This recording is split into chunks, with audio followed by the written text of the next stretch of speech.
Right ఇక breaking news చూస్తున్నాం. Russia అధ్యక్షుడు వ్లాదిమిర్ పుతిన్ భారత్ లో ల్యాండ్ అయ్యారు. భారత ప్రధాని మోదీ ఆయనకు ఘన స్వాగతం పలికారు. ఇవాళ రేపు భారత్ లో పుతిన్ పర్యటించనున్నారు. ఇక ఇప్పటికే భారత ప్రభుత్వం ఆయన పర్యటన కోసం అత్యున్నత ఏర్పాట్లను చేసింది. ఇక పుతిన్ రాకతో ఢిల్లీ వ్యాప్తంగా భద్రతను కట్టుదిట్టం చేశారు. పుతిన్ బస చేసే హోటల్ సందర్శించే ప్రాంతాలను భారత భద్రతా అధికారులతో పాటు రష్యన్ సెక్యూరిటీ అధికారులు పర్యవేక్షిస్తున్నారు.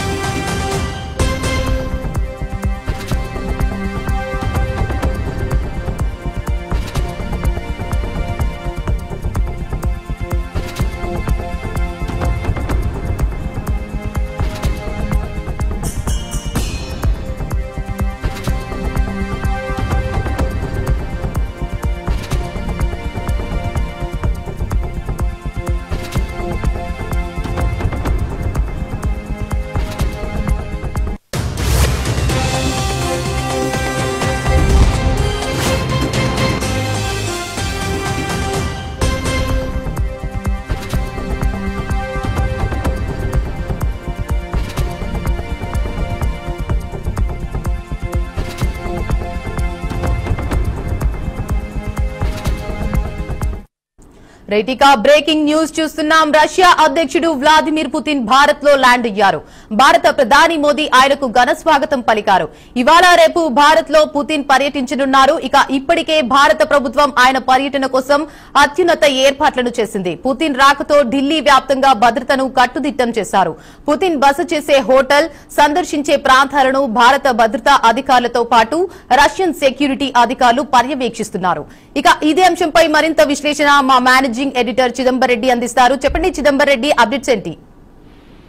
ఓవరాల్ చూస్తే 3 ఏళ్ల తర్వాత 2022 తర్వాత పుతిన్ మొదటిసారి భారత్ టూర్ కి రావడము, అంతేకాకుండా వచ్చే క్రమంలో కూడా చాలా కీలకమైన అప్డేట్స్ లాస్ట్ 3 ఇయర్స్ జరిగాయి. ముఖ్యంగా చూస్తే లాస్ట్ 2 ఇయర్స్ నుంచి అయితే ఈ అప్డేట్స్ అనేవి డబుల్ ట్రిపుల్ అయ్యి చెప్పచ్చు. మొదటిది ఏదైతే ఆపరేషన్ సింధూర్ కి సంబంధించి, సింధూర్ లో పాకిస్తాన్ ని మనం చాలా ధీటుగా ఎదుర్కొన్నాము. చైనాకు సంబంధించిన ఆయుధాలను కానివ్వండి, యుఎస్ సప్లై చేసిన ఆయుధాలను కానీ మనం చాలా సీరియస్ గా రెస్పాండ్ అవ్వడానికి one of the reason S-400 సంబంధించిన క్షిపణి వ్యవస్థ అనేది మనకు తెలుసు. కాబట్టి అప్పుడు S-400 సంబంధించిన కొత్త డెలివరీలు, అలాగే S-500 లాంటి కొత్త ఒప్పందాలు, ఇలాంటివి ఎన్నో భారత్ రష్యా మధ్యలో జరగబోతున్న నేపథ్యంలో వచ్చే 2 రోజుల పాటు 4-5వ తారీఖులో ఇవాళ రేపు 2 రోజులు ఆయన భారత్ లోనే ఉంటారు. భారత్ లో పర్యటిస్తారు. పర్యటించే క్రమంలో కూడా చాలా కీలకమైన ప్రోగ్రామ్స్, అందులో ముఖ్యంగా 23వ భారత రష్యా వార్షిక శిఖరాగ్ర సదస్సు ఏదైతే ఉందో ఆ సదస్సులో పాల్గొనబోతున్నారు. అంతేకాకుండా ఇవాళ ముఖ్యంగా అయితే ప్రధానమంత్రి మోదీతో కలిపి ప్రైవేట్ డిన్నర్ లోను, రేపు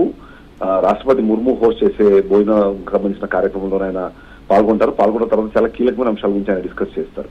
అందులో నేను చెప్పినట్టుగా గత 2 సంవత్సరాల నుంచి మనం చూస్తే 2025లోనే భారత్ దాదాపుగా 40% ఆయిల్ రష్యా నుంచి దిగుమతి చేసుకునే నేపథ్యంలో భారత్ అలాగే అమెరికా మధ్య సంబంధాలు కూడా దెబ్బతిన్న పరిస్థితులు మనం చూసాం. ఆ తర్వాత పరిణామాలు ఇప్పుడు 2030 కల్లా కనీసం $100 బిలియన్ సంబంధించిన లక్ష్యంతో ఉంటే 2025లో దాదాపుగా $65 బిలియన్ చేసిన పరిస్థితి మనకి ఉంది. కాబట్టి రష్యాతో ఇప్పుడు వస్తున్న ఈ కార్యక్రమం ఎంతో అది దాని వైపుగా మాట్లాడించే అవకాశం కూడా మనకు కనిపిస్తుంది. అంతేకాకుండా కుడాంకుల ప్లాంట్ ఏదైతే అణుశక్తికి సంబంధించింది కానివ్వండి, గగనయాన్ చంద్రయాన్ సహకారం సంబంధించి స్పేస్, అలాగే రష్యన్ టూర్ ఆపరేటర్లు భారత్ తో భాగస్వామ్యం ఇలాగా ఈ టూరిజం సంబంధించిన వ్యూహాత్మక ప్రాముఖ్యత కూడా దీంట్లో మనకు కనిపిస్తుంది. ఇక ఉక్రెయిన్ సంబంధించిన శాంతి చర్చలు, అలాగే ట్రంప్ అమెరికా పాలసీకి సంబంధించిన విషయం కానివ్వండి, చైనా అలాగే భారత ప్రభావం సంబంధించిన విషయం, దాంట్లో రష్యాకు సంబంధించిన ఐసోలేషన్ తగ్గించాలన్న ఆలోచనలో కూడా ఉన్న నేపథ్యంలో ఇవన్నీ కూడా కీలకంగా డిస్కషన్ లోకి వచ్చే అవకాశం ఉంది. దాదాపు 25 ఒప్పందాలకు సంబంధించి ఇరు దేశాలు కూడా ఇప్పటికే దానికి సంబంధించిన అగ్రిమెంట్లు రెడీ చేశారు. వాటిలో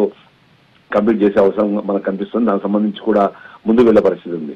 అయితే ఈ విధంగా చూస్తే మాత్రం ఖచ్చితంగా రష్యాకు నుంచి కానివ్వండి, లేకపోతే విదేశాల నుంచి ఎవరు వచ్చిన ఆ సెక్యూరిటీస్ అరేంజ్మెంట్స్ అనేవి చాలా డిఫరెంట్ గా, అందులో ముఖ్యంగా రష్యాకు సంబంధించిన సెక్యూరిటీకి సంబంధించిన అప్డేట్స్ అనేవి చాలా డిఫరెంట్ ఉంటాయి. ఎక్కడెక్కడైతే పుతిన్ వెళ్ళబోతున్నారు, పుతిన్ ఎక్కడైతే ఉంటారో వీళ్ళకి సంబంధించిన ప్రతి ప్రాంతాన్ని, ప్రతి దీన్ని కూడా చాలా క్షుణ్ణంగా పరిశీలిస్తారు. ఆయన భోంచేసే పదార్థాల దగ్గర నుంచి స్టార్ట్ చేసి ఆయన టచ్ చేసే ప్రతి వస్తువును కూడా వాళ్ళు 1-2 సార్లు చెక్ చేసిన తర్వాత మాత్రమే ముందుకు వెళ్ళే అవకాశం ఉంది. కాబట్టి సో ఏదైతే ఈ టూర్ ఉందో 3 సంవత్సరాల తర్వాత జరుగుతుంది. దాదాపుగా 2000 సంవత్సరం నుంచి వ్లాదిమిర్ పుతిన్ ఎప్పుడైతే ఆయన అధికారం చేపట్టారో అప్పటి నుంచి ఇప్పటిదాకా దాదాపుగా 15 సార్లు ఆయన ఇప్పటికి భారత్కు వచ్చిన పరిస్థితి, 10 సార్లు దాదాపుగా భారత్కు వచ్చిన పరిస్థితి.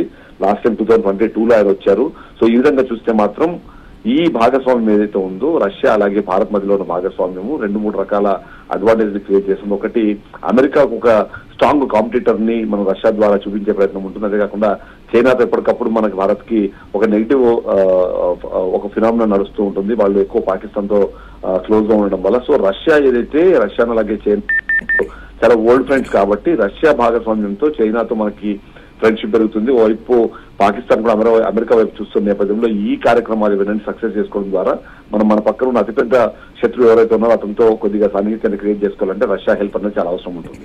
అంతేకాకుండా ఏదైతే ఇప్పటికే రూపాయికి అలాగే రూపాయికి సంబంధించిన ఆ ఎక్స్చేంజ్ వాల్యూస్ కూడా పెరిగే అవకాశం ఉంటుంది. కాబట్టి వాటి మీద కూడా దృష్టి పెట్టి ఈ పర్యటన అయితే దాన్ని భారత్ పూర్తి స్థాయిలో ఉపయోగించుకోవాలని రష్యా దాన్ని మాక్సిమం క్యాపిటలైజ్ చేసుకోవాలని ఆలోచిస్తుంది. కాబట్టి ఇది ఒక మంచి పరిణామంగా అయితే మనం చూడాల్సిన అవసరం ఉంది. ఇంకా right, thank you for the update Chidambareddy.